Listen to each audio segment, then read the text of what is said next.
एक गांव में मोहन नाम का एक किसान रहता था। उसके पास थोड़ी सी जमीन थी जिससे वह अपनी जीविका चलाता था। उस साल बारिश कम हुई और कई किसानों की फसलें खराब हो गईं। मोहन के पास बचत का पैसा भी नहीं था। गांव के लोग निराश होकर बैठे थे, लेकिन मोहन ने हिम्मत नहीं हारी। उसने अपनी जमीन को और गहराई से जोता और कुएं से पानी खींचकर सिंचाई शुरू की। दिन रात कड़ी मेहनत करता रहा।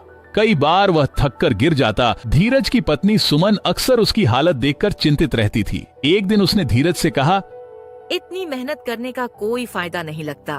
हर बार हमारी फसल खराब हो जाती है और हम जैसे थे वैसे ही रह जाते हैं। धीरज ने मुस्कुराते हुए जवाब दिया, मेहनत करना तो हमारे हाथ में है। कौन जाने कब मेहनत का फल मिल जाए। अगर हम कोशिश करना छोड़ देंगे तो हमारे पास उम्मीद भी नहीं रहेगी। दिन बीतते गए।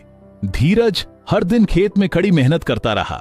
एक दिन जब वह खेत में गड्ढा खोद रहा था, उसका कुदाल किसी ठोस चीज से टकराया। आश्चर्यचकित होकर उसने देखा कि जमीन के नीचे एक पुराना मिट्टी का बर्तन दबा हुआ है।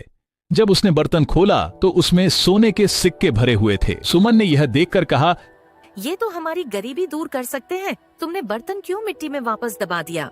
धीरज ने उसे शांत करते हुए कहा, यह धन हमारे लिए नहीं है। हमारा असली धन तो हमारी मेहनत की फसल है।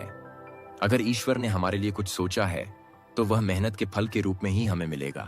लेकिन उसकी मेहनत और आत्मविश्वास उसे उठने पर मजबूर कर देते। कुछ महीनों बाद जब बाकी किसानों के खेत सूखे पड़े थे, मोहन के खेत में फसल लहलहा रही थी।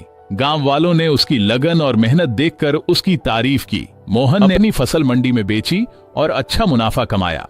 उसने उस पैसे से अपने खेत को और भी उपजाऊ बनाने के लिए साधन खरीदे और गरीब किसानों को भी मदद दी।